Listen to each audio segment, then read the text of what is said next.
Maka kaum muslimin di Malaysia saudara kita. Kaum muslimin di Palestina saudara kita. Di Saudi saudara kita. Kita tidak terpisah. Namun sekarang banyak orang yang ingin memisah tersebut dengan identitas yang bukan identitas dari agama. Islamnya pun mau dipisah. Islam Nusantara. Apa itu Islam Nusantara? Nggak ada. Negeri muslim itu seperti satu negeri. Maka kita bersaudara dengan sesama muslim kita tidak terpisah oleh teritori, letak geografis, kesukuan, tidak. Saudara muslim kita di Afrika, saudara muslim. Dekat dengan kita, iya saudara muslim. Namun kita dipisah oleh itu sehingga melahirkan hal-hal yang tidak seharusnya itu menjadi pemisah, jadi pemisah. Assalamualaikum warahmatullahi wabarakatuh. Alhamdulillahi wassalatu wassalamu ala rasulillah wa ala alihi wa sahbihi wa sallama tasliman katsira amma ba'd. Baik, kita sampai ke hadis berapa? 13 lanjut. Belum sampai 14 ya. Ya, lanjutan dari hadis Abi Hamzah Anas bin Malik, la yu'minu ahadukum hatta yuhibba li akhi ma yuhibbu li nafsihi, rawahu al-Bukhari wa Muslim. Tidak beriman salah seorang di antara kalian hingga ia mencintai saudaranya seperti ia mencintai dirinya sendiri. Yaitu hadis riwayat Bukhari Muslim. Apa maksudnya seperti dia mencintai dirinya sendiri? Ya. Yaitu keimanan dia. Apabila dia tidak mencintai saudaranya seperti kecintaan dia kepada dirinya sendiri itu kurang, keimanan dia itu bukannya ditiadakan atau dinafikan, namun keimanannya itu kurang. Bukan maksud ya saudara dia ini ketika tidak dia cintai seperti ia mencintai diri dia sendiri, berarti imannya hilang. Tidak demikian. Tetapi imannya kurang.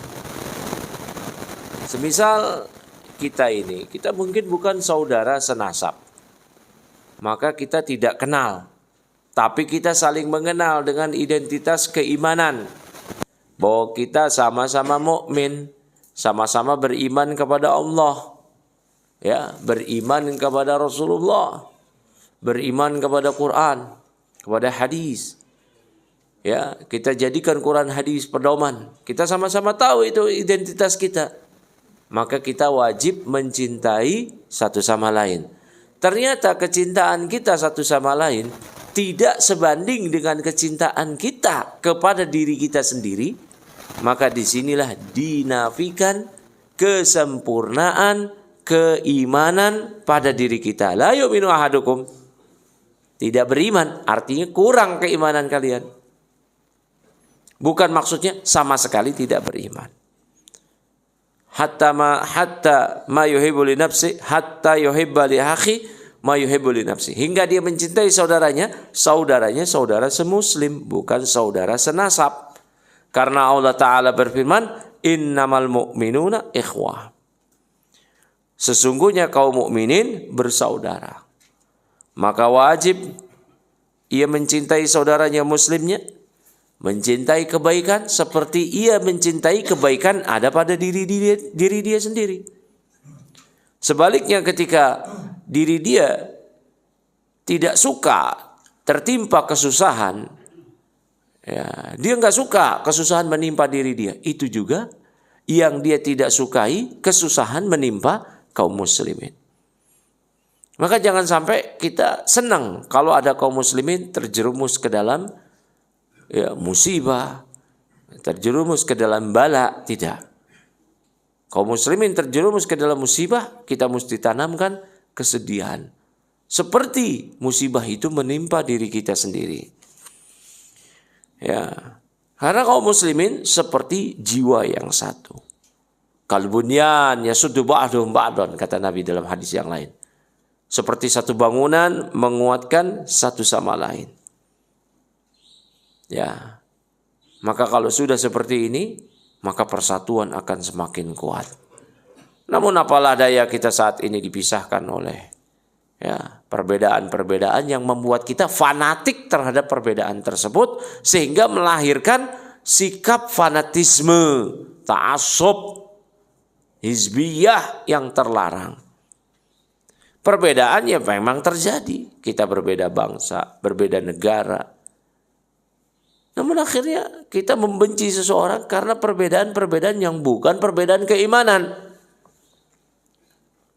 Dan ingat Bapak Ibu semuanya, kata para ulama di antara Syekhul Islam, menyatakan negeri kaum muslimin itu satu. Biladul muslim kalbuldan, kalbaldatin wahidah. Negeri muslim itu seperti satu negeri.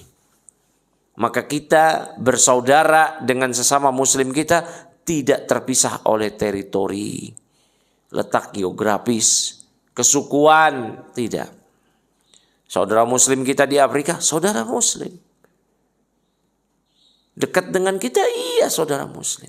Namun kita dipisah oleh itu, sehingga melahirkan hal-hal yang tidak seharusnya itu menjadi pemisah, jadi pemisah. Muncullah nasionalisme. Sehingga nasionalisme itu mengalahkan persaudaraan keimanan, keislaman. Kita dengan kaum muslimin di Malaysia bersaudara.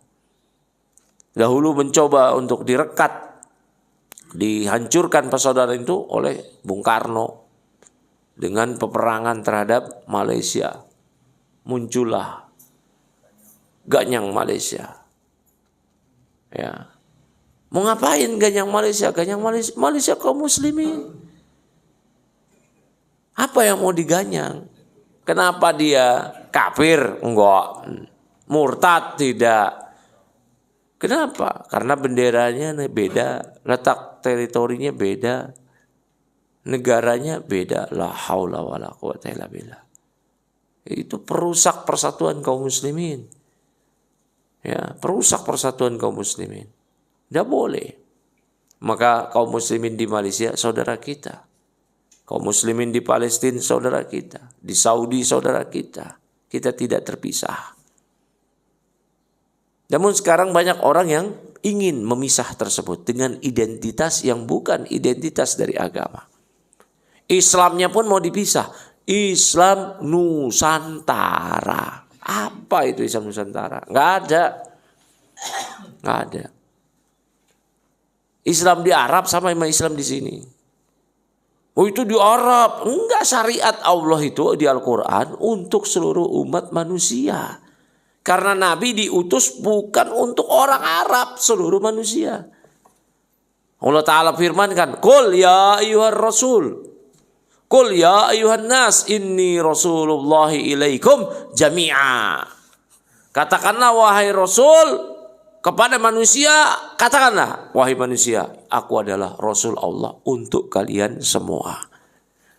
Maka syariat Nabi untuk seluruh manusia, bukan untuk orang Arab. Ya, wa ma arsalnaka illa kafatan linnas. Tidaklah kami mengutus engkau wahai Nabi melainkan untuk seluruh manusia.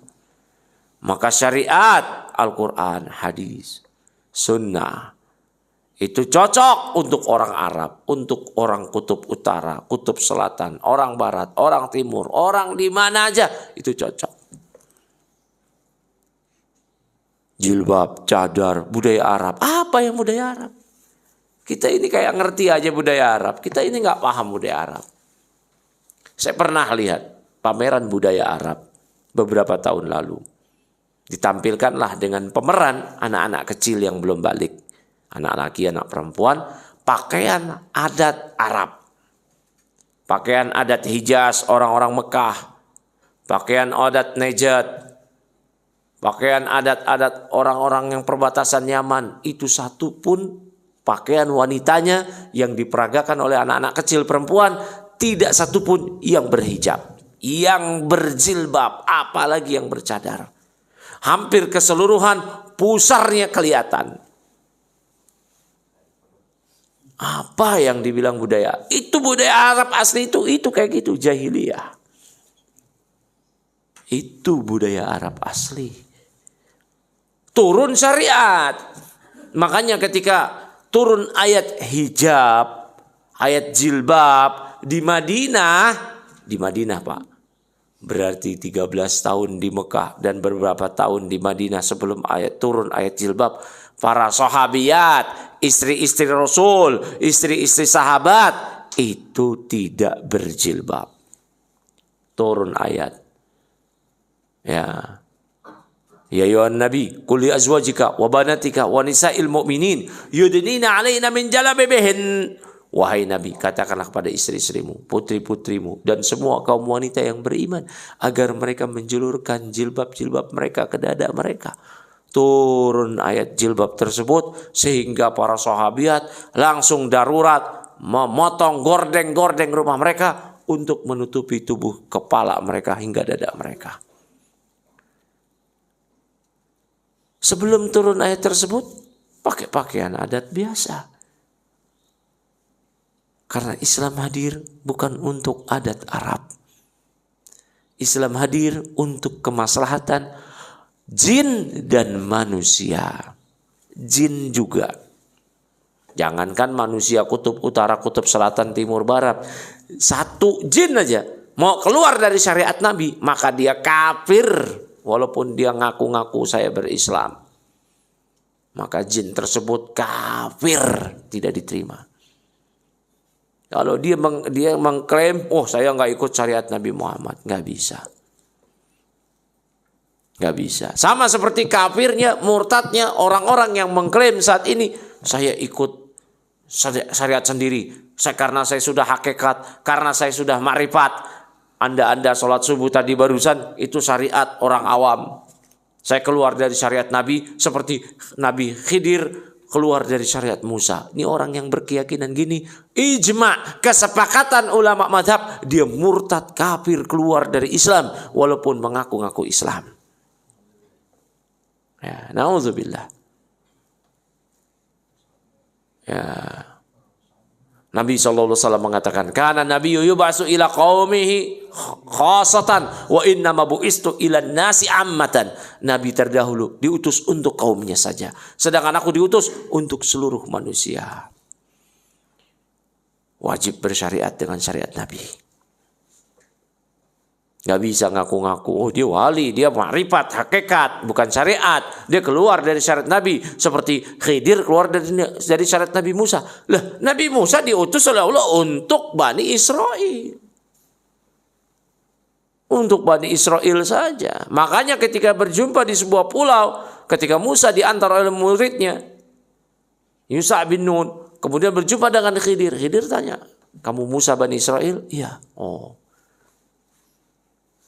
Ya. Jadi gak ada hubungannya. Ya. Gak ada hubungannya. Kata Khidir masih hidup. Kalau Nabi Khidir masih hidup, tidak ikut syariat Nabi, murtad keluar dari Islam itu Khidir. Batal jadi Nabi, jadi wali. Batal. Ya. Di perang Badar 313 orang, Nabi Khidir gak ikut, tercap sebagai Nabi zindik munafik. Di perang Tabuk nggak ikut, tercap sebagai zindik munafik. Mesti ikut. Ini syariat Nabi. Nggak bisa. Nabi Khidir bisa bebas. Jangankan Nabi Khidir, Nabi yang lebih mulia daripada Khidir, termasuk ulul azmi, Nabi Isa alaihissalam akan turun nanti di Menara Putih Damaskus, diapit oleh 2 malaikat untuk membunuh Dajjal nanti. Nabi Isa setelah membunuh Dajjal bersyariat dengan syariatnya Nabi Muhammad SAW. Sehingga ketika beliau disuruh memimpin sholat, beliau tidak mau. Menyuruh umat dari Nabi Muhammad SAW. Namanya Al-Mahdi. Imam Al-Mahdi. Gak mau Nabi Isa. Dia datang bukan sebagai Nabi dan Rasul. Tidak. Dia hidup di antara kita nanti menjalankan syariat Nabi dalam peribadatan kepada Allah. Kok bisa ada orang-orang sekarang ngaku-ngaku dia syariatnya beda. Enggak sholat subuhnya beda. Sholat Jumatnya di Mekah jam 8 pagi. Ini gimana ceritanya? Gak sholat. Bahkan dicap wali. La haula wala quwwata. Wali apa, Pak? Wali setan. Wali tersebut Allah firmankan, ala inna awliya Allah la khaufun alaihim wa lahum yahzanun alladzina amanu wa kanu yattaqun. Dan ketahuilah bahwa wali-waliullah itu tidak khawatir, tidak bersedih ketika dunia tidak menghinggapi mereka atau mereka kehilangan dunia, tidak khawatir, tidak bersedih. Alladzina amanu, yaitu yang beriman, beriman pada Allah, malaikatnya, kitabnya, rasulnya, beriman pada hari akhir, beriman pada takdir, beriman pada Quran dan sunnah. Wa kanu yattaqun, dan mereka bertakwa, menjalankan perintah, menjauhi larangan. Ini wali. Dan wali itu nggak punya pakaian khusus, pakai udang-udang, pakai berarti wali. Tidak. Siapa aja yang beriman dan bertakwa, maka dia wali. Walaupun wali-wali itu ada tingkatannya. Ya. Ini enggak, orang gila dianggap wali. Wali apa? Seluruh 4 mazhab di buku-buku fikih menyatakan syarat sah seorang menjadi wali nikah. Akil, berakal, muslim, balik, akil, adil, berakal. Orang gila nggak boleh jadi wali. Wali nikah aja nggak boleh orang gila. Lah kok orang gila dicap waliullah? Wali apa? Dia ghairu mukallaf. Apa itu ghairu mukallaf? Tidak dibebani syariat. Syariat terangkat sama dia. Dia mau bikin dosa nggak dosa. Bikin pahala nggak dicatat sebagai pahala karena nggak sah semuanya. Dia mau puasa, orang gila nggak sah puasanya walaupun dia nggak makan dari terbitnya fajar sampai terbenam matahari. Dia mau wudhu nggak sah dia wudhu, orang gila berwudhu walaupun tata cara wudhunya benar. Mau sholat nggak sah. Dia telanjang dosa nggak? Enggak. Nanti di akhirat dia ditaruh bersama ahlul fatrah, diuji oleh Allah. Allah perintahkan kepada orang gila, ahlul fatrah. Ahlul fatrah itu orang yang hidup setelah masa kenabian, nabi berikutnya belum hadir. Nabi sebelumnya syariatnya sudah hilang, nabi berikutnya belum datang. Sehingga dia nyembah asal-asalan. Ini ahlul fatrah, zaman terdahulu. Nabi berikutnya belum ketemu, nabi sebelumnya sudah berakhir dan gak dapetin, mati kafir. Dia bersama orang gila, nanti Allah perintahkan masuk ke neraka. Ketika dia taat, berarti dia taat sama Allah, masuk surga. Ketika dia bangkang gak mau, maka Allah betul-betul masukkan dia ke neraka. Dengan keadilan Allah. Di dunia orang gila bebas telanjang dia. Bebas maksudnya bebas hukuman syariat. Orang gila siang-siang, makan dia nggak dosa. Dalam mazhab Syafi'i, kalau orang lagi di bulan Ramadan nggak puasa dengan sengaja, ditangkap, dipenjara, nggak dikasih makan dan minum sampai maghrib. Ya, ini kalau dalam mazhab Syafi'i. Yang tidak puasa, hormati yang berpuasa. Itu. Bukan yang nggak puasa, hormatin yang nggak puasa. Emangnya kita lagi di negeri yang mayoritas apa? Ini mayoritas kaum muslimin. Ya. Nah orang gila makan di bulan Ramadan. Enggak ditangkap. Enggak. Ya. Dalam mazhab Syafi'i yang tidak sholat diapain Pak? Dihukum mati oleh pemerintah. Dalam mazhab Syafi'i. Ya. Nah ada orang gila nggak sholat, ya nggak dihukum mati. Orang gila. Bebas syariat. Orang gila di Indonesia jadi wali.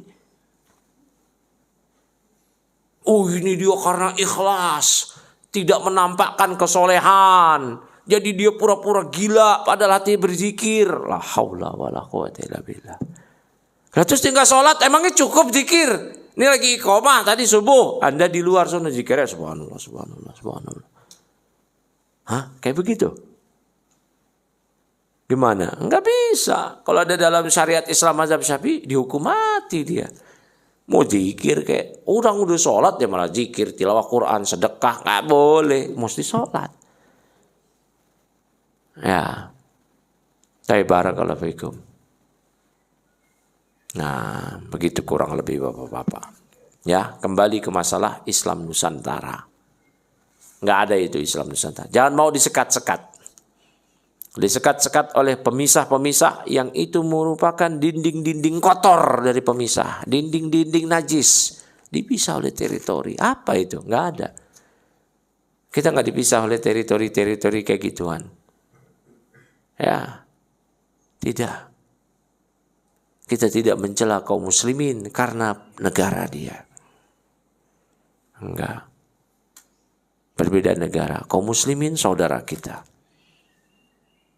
Bahkan mungkin yang sedarah dengan kita karena ada kaitan biologis, adik, kakak atau semisalnya, tapi beda agama dengan kita, dia bukan saudara kita.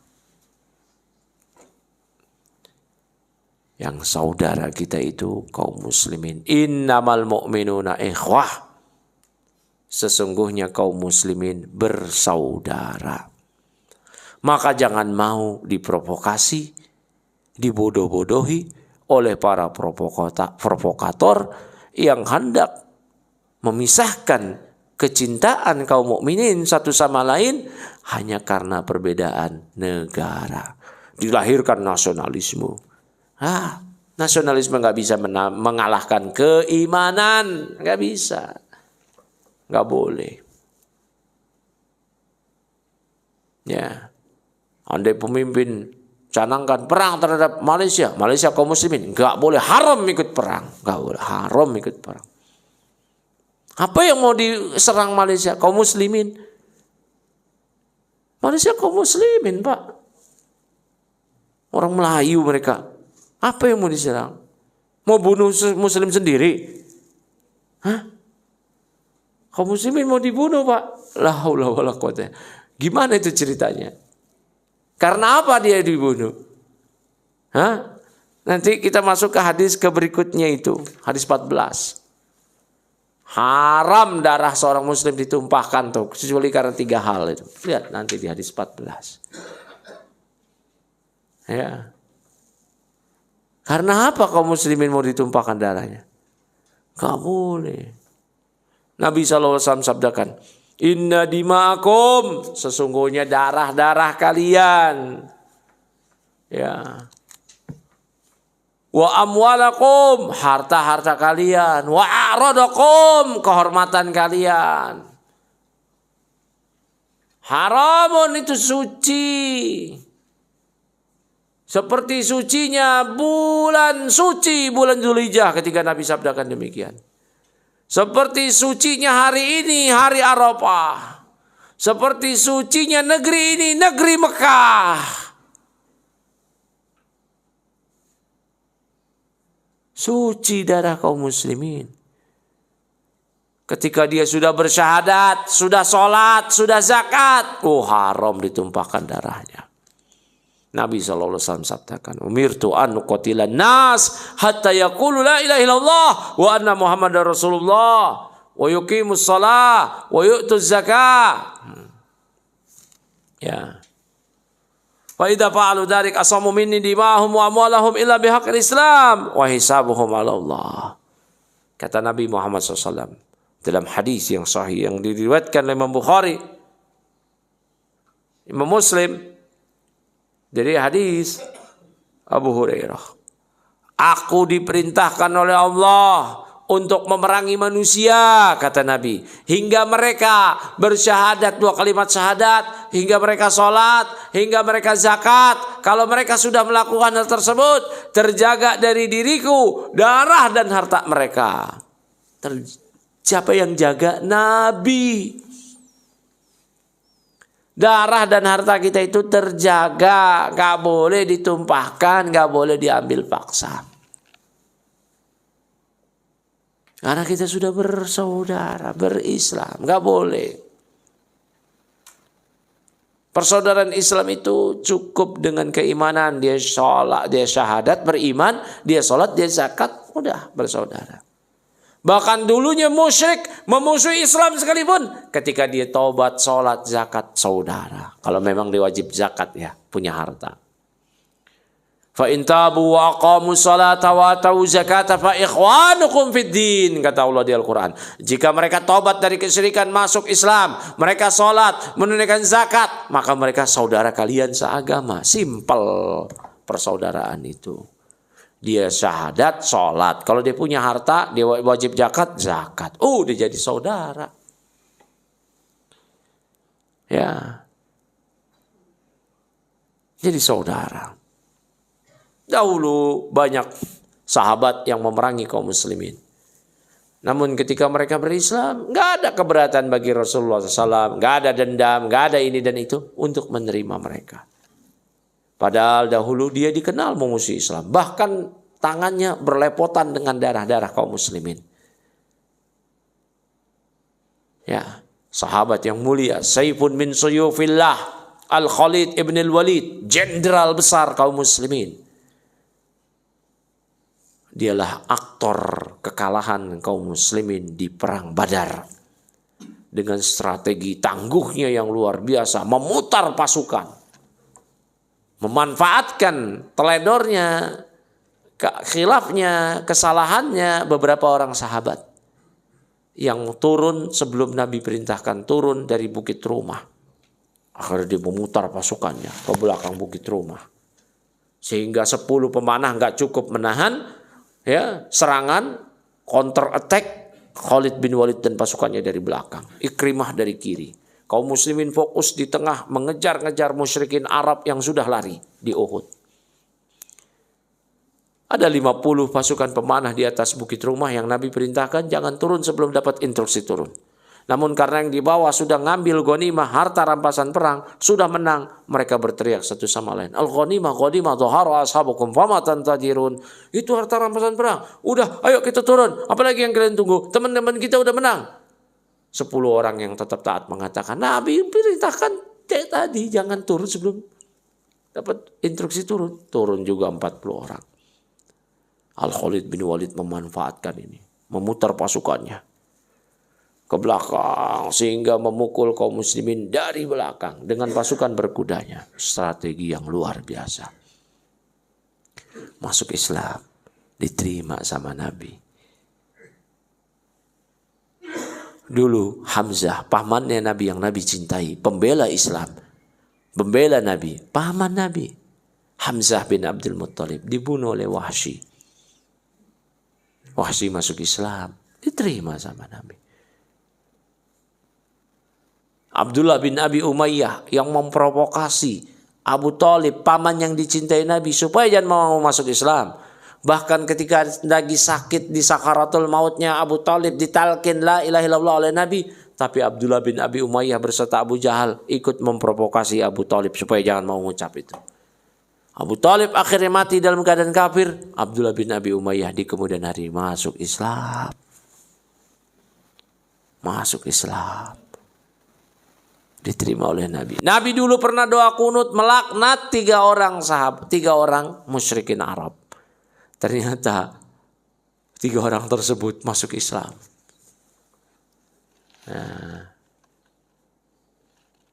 Innaka latahdi man ahbabta walakin Allah yahdi man yasha, kata Allah.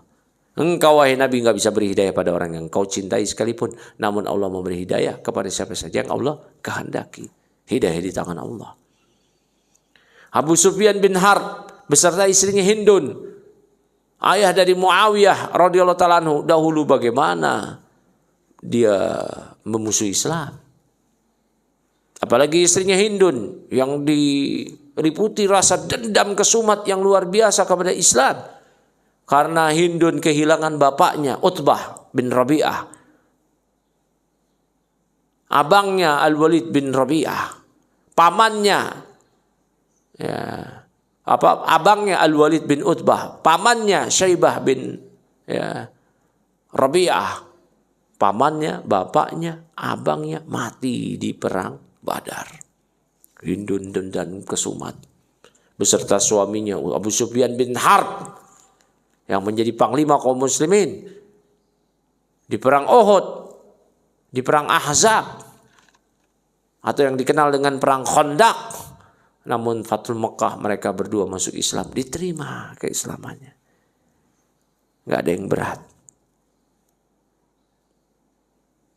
Jadi bersaudara. Lantas apa yang memisah kita dengan kaum muslimin yang lain? Nusantara, nggak ada Nusantara-Nusantaraan Pak, nggak ada. Apalagi di balik diksi kampanye Islam Nusantara, itu ada agenda jahat. Ingin memisah kaum muslimin di Indonesia bukan cuma dengan kaum muslimin di negeri yang lain, tapi dengan syariat yang hakiki. Dianggap Islam yang itu Islam Arab, Islam kita ini Nusantara. Berarti perempuannya nggak perlu pakai jilbab, udah pakai kebaya. Apa ini? Jenggot itu Arab. Apa yang Arab jenggot? Dulu orang-orang Arab, Abu Lahab, Abu Jahal, potong jenggot, nambahin kumis. Nabi sabdakan tentang jenggot, wa'afu liha, wa khaliful musyrikin, wa qasus syawarib. Biarkan jenggot tumbuh, cukur kumis. Berbedalah dengan musyrikin Quraisy. Musyrikin Quraisy, orang Arab justru sebaliknya. Jenggotnya dicukur, kumisnya dipiara, kayak Paraden. Nah. Terus kita sekarang bilang itu jenggot orang Arab. Ini kayak ngerti sejarah aja. Sejarah peradaban bangsa Arab aja nggak paham. Nggak ngerti. Sehingga kita berislam, oh ini budaya Arab. Apa yang Arab? Giliran budaya Barat, budaya Cina nggak ditolak. Budaya Barat keren, maju. Yang Islam dikit, oh ini Arab, ini Arab, ini Arab. Ini apa ini? Apa? Terus kita juga kenal sama budaya kita sendiri. Emangnya kita tahu juga, ternyata literasi kita terhadap peradaban kita sendiri itu kebanyakan nihil. Budaya Indonesia itu yang mana? Sanskerta yang mana? Emangnya datangnya dari mana?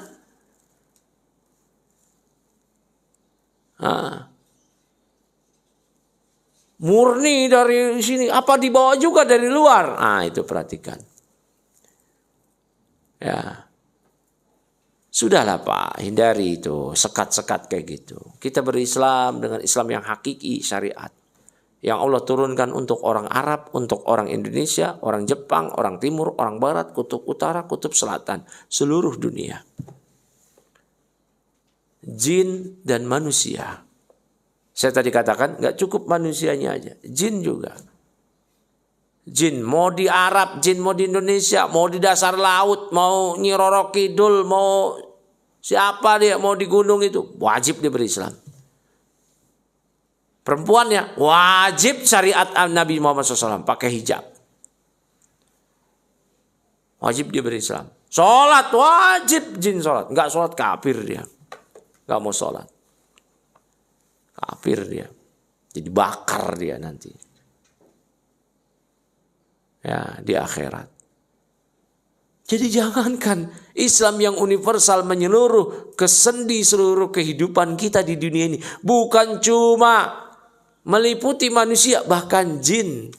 Terlalu kecil kalau kita bilang syariat Islam ini untuk Arab, untuk Indonesia, untuk Barat. Terlalu kecil. Bahkan seluruh alam. Seluruh alam, Pak. Seluruh alam ini. Jinnya, manusianya. Mau jin di Arab, mau jin di Afrika, itu wajib bersyariat dengan syariat Islam. Kalau enggak jin tersebut kafir. Kalau dia ngaku-ngaku syahadat, enggak ikut syariat Nabi, jinnya murtad, mau gaya-gayaan jinnya. Saya hakikat, jin hakikat, bukan jin syariat. Murtad itu jin. Ya. Nah itu. Tadi saya sebut ungkapan Islam Arab, Islam itu berupaya untuk memisahkan kita bukan dengan kaum muslimin di negeri lain. dengan dibangun identitas nasionalisme, tapi juga ingin memisah kaum muslimin dengan syariat. Ini agenda yang jahat. Dan sudah banyak orang yang termakan hal ini. Ya, kemakan akhirnya, ikut-ikutan. Oh, itu Arab. Akhirnya satu keluarga perempuannya ada yang nggak pakai hijab tanpa bersalah. Nggak ada yang pakai kerudung, nggak ada yang pakai jilbab tanpa bersalah. Ketika dikonfrontasi sekalipun, ditanya, itu di Arab, ini kita di sini, tanpa mengaku bersalah. Ya, kalau dia bilang, oh ya iman saya masih lemah, saya belum kuat, belum dapat hidayah. Ya ini menandakan dia salah, ngaku gitu. Kalau dia bilang belum dapat hidayah itu kacau itu. Dapat hidayah, udahlah. Hidayah itu ada dua, hidayatul bayan, irsyad, hidayatul taufik. Hidayah irsyad bayan sudah ada, Allah kasih tahu ini baik, ini enggak baik. Wa hadainahu najdain, kami tunjukkan dia dua jalan. Ini dapat hidayah kita. Nah, hidayah taufik yang mengikuti hidayah bayan dan irsyad itu yang memang belum dapat. Tapi jangan pernah berdalih ketika tidak mengamalkan amalan kebaikan atau melakukan keburukan dengan mengatakan belum dapat hidayah. Lah itu Al-Quran turun apa? Al-Quran itu hudan linnas, petunjuk hidayah bagi manusia. Ya, saya nggak tahu perintahnya. Kenapa nggak baca? Ya saya nggak baca. Ya dosa lah. Ini ilmu, kita nggak boleh berpaling dari agama ini. Maka menuntut ilmu itu kan wajib. Supaya kita tidak berpaling. Nah ini sudah bel ini. Ya, jadi kesimpulannya hadis ini ya mengharuskan kita mencintai saudara muslim kita seperti mencintai diri kita sendiri dalam hal kebaikan. Seperti halnya kita nggak suka malapetaka, keburukan, musibah dan keburukan menimpa diri kita, demikian pula kita tidak suka malapetaka, keburukan tersebut menimpa kaum muslimin yang lain. Wabillahi taufiq wa sallallahu wasallam ala nabiyina Muhammadin wa ala alihi wa sahbihi ajma'in. Mungkin ada yang mau ditanyakan, silahkan. Tafadhalu. Ya. Tadi Pak dibilang kalau orang sudah bersyahadat, dia sholat, bayar zakat. Kalau memang dia wajib bayar zakat. Ya. Kalau zakat itu kan ada haul segala macam. Iya. Tapi kita lihat ada seseorang yang sebetulnya dia punya kewajiban untuk berzakat, tapi dia tidak tunaikan.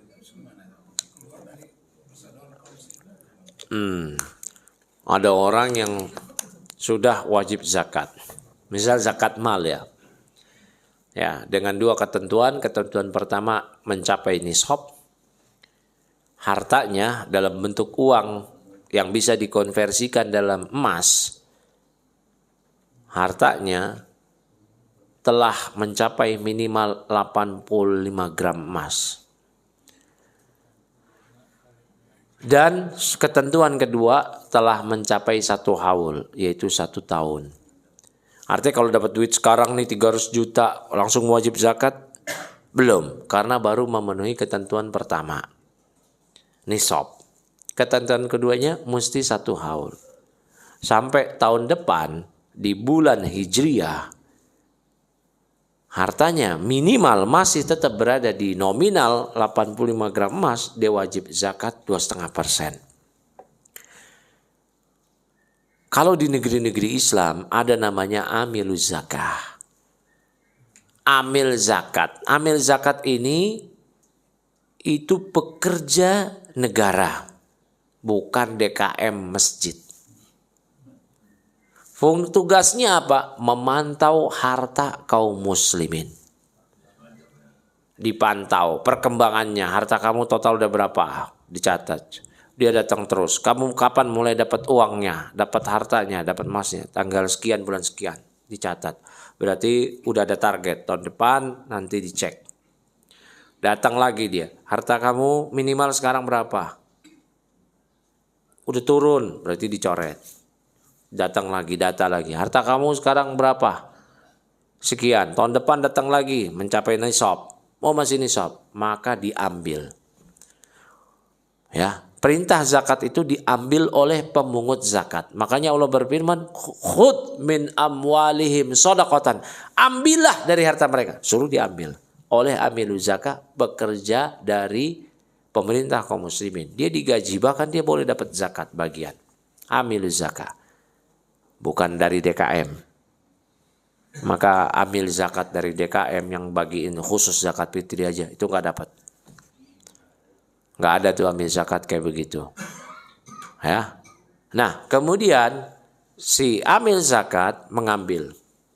Oh, berarti kamu zakat itu 2,5%. Kalau hewan ternak misalkan sudah memenuhi syaratnya, misal kambing, ketentuannya mencapai nisab 40 ekor.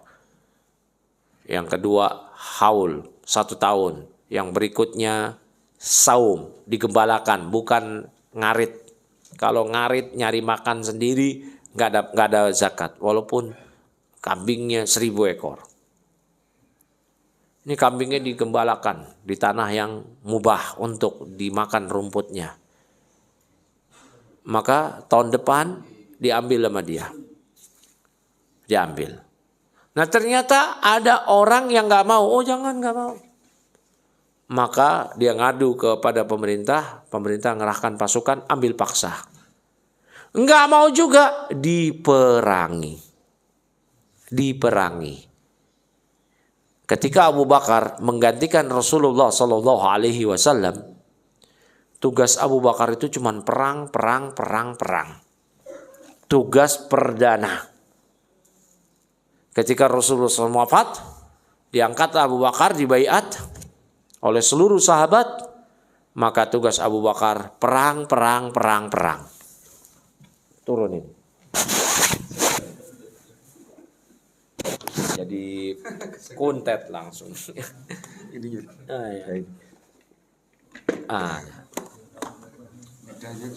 Ya. Ya. Perang pertama apa? Tetap memberangkatkan pasukan Usamah bin Zaid yang telah diutus oleh Nabi untuk berperang menjelang wafat beliau. Pasukan Usamah ketika mendengar berita Rasulullah SAW wafat, balik ke Madinah. Dia sampai ke Madinah, Abu Bakar sudah jadi khalifah. Kata Abu Bakar, berangkat terus. Waktu itu musuh-musuh Islam memantau. Wah, Muhammad telah mati, berarti kekuatan mereka melemah. Sebagian sahabat bilang, jangan pasukan Usamah, jangan. Tetap berangkat. Kalau dia nggak jadi berangkat, musuh Islam semakin bahaya. Semakin menyangka kita ini lemah. Berangkat pasukan Usamah. Mulai orang-orang ada yang murtad keluar dari Islam. Si Nabi palsu dan pasukannya semakin berani. Musailimah al-Kadzab. Mulai ada orang yang gak mau bayar zakat. Maka tadi Abu Bakar perang. Nah, bukan gak ada tuh perbaikan ekonomi gak ada. Perang. Abu Bakar itu. Tetap berangkatin pasukan Usamah bin Zaid. Kemudian memerangi, mengutus Khalid bin Walid sebagai panglima beserta sahabat yang lainnya untuk menyerang Musailimah al-Kadzab. Dibunuhlah Musailimah al-Kadzab yang membunuh Wahsy, sang pembunuh Hamzah di perang Uhud. Nah, ya. Wahsy dulu membunuh orang yang dicintai Nabi, pas masuk Islam membunuh orang yang paling dibenci Nabi. Wah, itu. Biar impas. Nah. Kemudian Abu Bakar mau memerangi kampung-kampung orang-orang murtad. Jadi ketika Nabi SAW wafat, mereka banyak yang keluar dari Islam. Diperangi. Udah 3 perang, 1 perang lagi. Tadi saya nyebut perangnya sampai 4 kan. Perang. Nah, 1 perang lagi. Perang apa? Mani'iz zakah. Orang yang gak mau bayar zakat. Ini perang yang terakhir sempat diinterupsi oleh Umar bin Khattab. Kata Umar, wahai Abu Bakar, mereka ini sholat, mereka ini syahadat, mereka ini cuma gak mau bayar zakat, kok diperangi? Kata Abu Bakar, demi Allah, seandainya mereka di zaman Nabi bayar zakat kambing, kan kalau 40 ekor kambing, zakatnya itu telah mencapai haul, 1 ekor kambing juga. Seandainya di zaman Nabi mereka bayar zakat kambing, zakat sapi, zakat onta pakai tali. Pakai tali yang dicucuk di hidungnya, di lehernya. Kemudian sekarang mereka bayar zakat kepadaku tidak pakai tali, cuman kambingnya aja. Demi Allah aku perangi mereka. Sampai urusan tali. Apalagi gak mau bayar zakat. Nah. Talinya gak ada aja, serbu. Apalagi gak ada talinya, gak ada hewannya. Kok begitu? Nah, ternyata Abu Bakar pakai dalil tadi. Umirtu an uqatilan nas hatta yaqulu la ilaha illallah wa anna rasulullah wa yuqimus shalah wa yutuz zakah. Aku diperintahkan oleh Allah untuk memerangi manusia, kata Nabi, hingga mereka bersyahadat, hingga mereka sholat, hingga mereka bayar zakat. Ya. Fa idza fa'alu dzalik asamu minni dimahum wa amwalahum illa bihaqqiha wa hisabuhum 'ala Allah. Dan apabila mereka telah menunaikan hal tersebut, terjagalah dari diriku darah harta mereka kecuali dengan haknya. Hisab mereka kalau mereka bayar zakat, sholat, ikhlas dapat pahala. Kalau mereka bayar zakat, sholat karena munafik, maka dapat dosa, nggak dapat pahala. Dan kata Abu Bakar, bayar zakat adalah bagian dari haknya, hak Islam. Baru Umar tahu, oh iya, sepakat dah, baru serbu. Siapa yang diserbu? Orang yang nggak mau bayar zakat. Mereka syahadat, mereka sholat. Kalau diserbu itu bukan dikelitikin, Pak. Bukan ditangkap, dikelitikin itu kakinya. Enggak.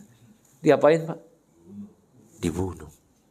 Nah, para ulama menyatakan, kenapa mereka dibunuh? Karena mereka ini terjatuh ke dalam kekufuran, kufur inat.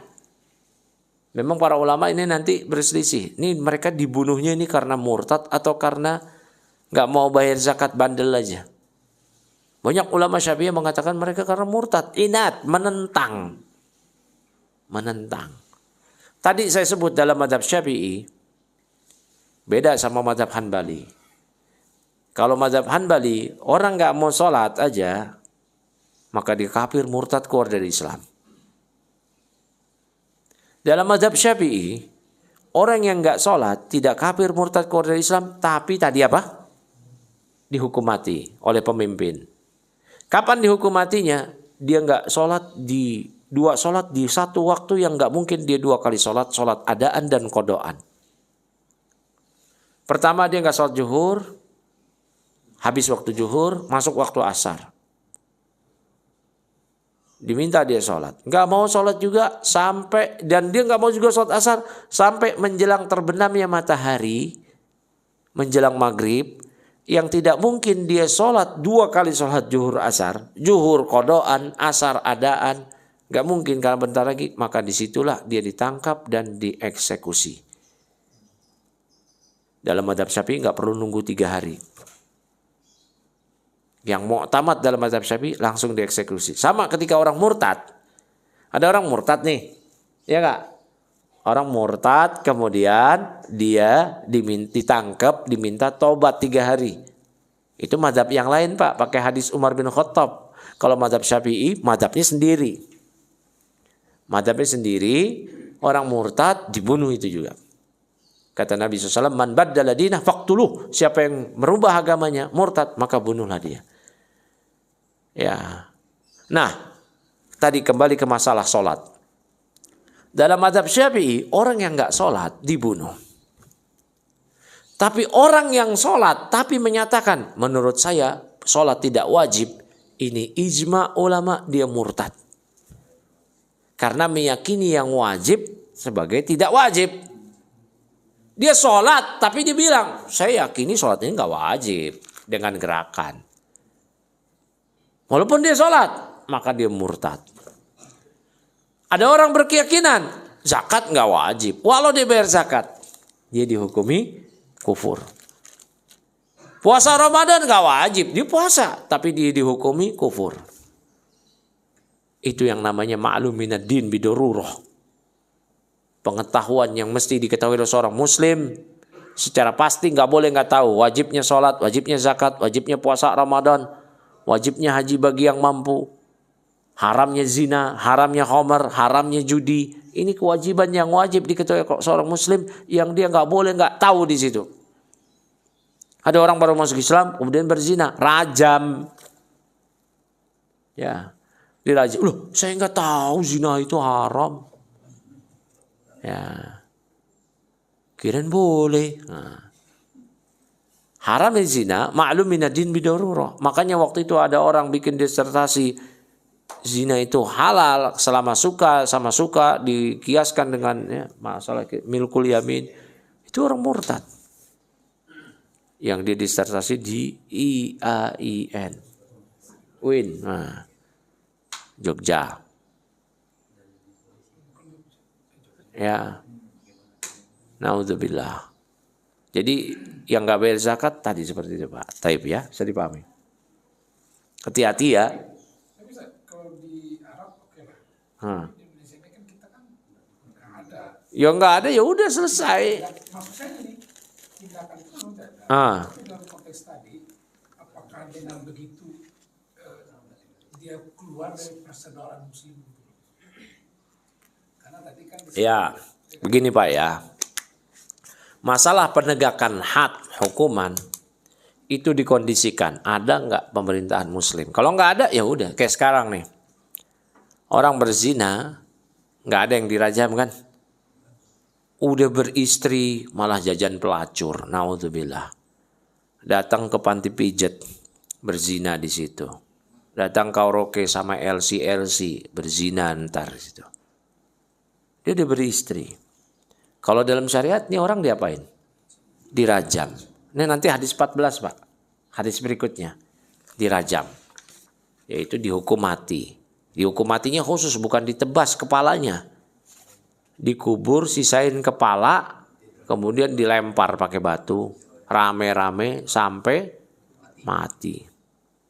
Dan batunya nggak boleh batu yang besar. Batu kecil-kecil. Biar dia ngerasain seluruh tubuhnya sakitnya. Pedihnya, ditimpuk itu seperti dia merasakan seluruh tubuhnya nikmatnya berzina. Iya dan billah. Ternyata di Indonesia ini kita laporin. Dia seorang istri misalkan. Saya laporin suami saya. Kenapa? Dia main serong, dia selingkuh, dia main pelacur, dia jajan pelacur. Laporin polisi. Suami saya berzina, tolong rajam.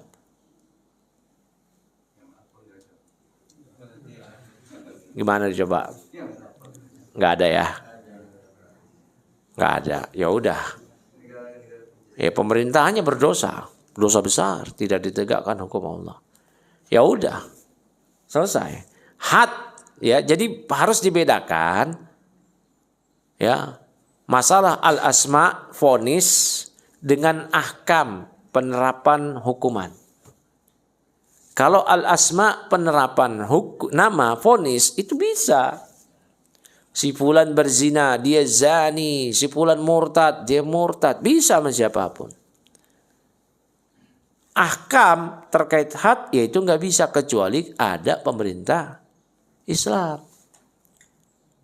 Ya, kemarin muncul buzzer-buzzer. Sampai sekarang sih nggak kemarin aja. Buzzer-buzzer. Ini nyerang-nyerang kaum muslimin terus. Saya sebut aja namanya. Abu Janda misalkan. Armando. Ya. Nyela-nyela Islam. Mencela. Itu orang ijma ulama. Ini murtad. Kafir keluar dari Islam. Walau dia ngaku-ngaku Islam. Murtad kafir. Kurang apa lagi tuh kalimat. Murtad kafir. Ya. Walau dia ngaku-ngaku Islam. Selama dia belum bertobat, dia murtad kafir. Walaupun dia besok umroh, haji, sholat, dia murtad kafir. Ini namanya asma. Siapapun bisa. Yang ngerti, vonis dia. Yang paham, pembatal-pembatal keislaman. Tapi ahkam, penerapan hukum, kan mestinya orang kayak gini kalau dalam syariat, dia dihukum mati. Sekarang siapa yang mau hukum mati? Kita nangkep tuh. Kemarin kan Armando pernah dipukulin juga. Yang mukulin tangkap semua. Ya. Sekarang kita mau nangkap si Abu Janda, kita hukum mati. Yang ada kita habis itu dihukum juga. Nah, berarti nggak bisa kan? Nah, berarti ahkam penerapan eksekusi itu tugas pemerintah kaum muslimin. Al-asma, penerapan vonis, itu siapa saja kaum muslimin yang paham. Harus dibedain. Ya Pak ya. Begini, terkait pertanyaan Bapak. Ada orang gak mau bayar zakat di sebelah kita. Dia gak mau sholat. Dia bahkan nantang, sholat itu gak wajib. Sholat itu yang penting eling, ingat aja. Yang penting eling, ingat. Kayak agama kejawen. Kejawen itu agama tersendiri. Jangan sebut Islam kejawen. Gak ada Islam seperti aliran mereka. Mereka orang-orang kafir yang beragama sendiri. Agamanya namanya kejawen. Bukan Islam. Mereka pun juga gak mau kalau sebut Islam. Nah, saya ada kajian di Babelan, Bekasi. Itu ada seorang bapak yang umurnya hampir 70. Yang baru itu 70, hampir 70 tahun dia hidup. Dia baru berislam kemarin. Jadi puluhan tahun dia meyakini, dia nggak mau, dia terpaksa ngaku Islam biar administrasi di KTP ada. Karena agama kejawen nggak ada. Mereka kan lagi nuntut tuh supaya ada tuh sekarang. Nah, kayak dulu Konghucu itu kan nggak ada, akhirnya mereka ada yang jadi Buddha lah, jadi Kristen lah, padahal Konghucu. Sekarang kan yang lagi nuntut tuh Sikh. Sikh itu sejenis Hindu. Sikh ya. Nah itu lagi nuntut juga tuh supaya ada. Jadi sekarang dia nyamarnya Hindu. Konghucu dulu zaman Pak Harto ya ngakunya Buddha, Katolik, Protestan. Zaman Gus Dur resmi. Gus Dur. Nah kejawen Sikh lagi ngajuin.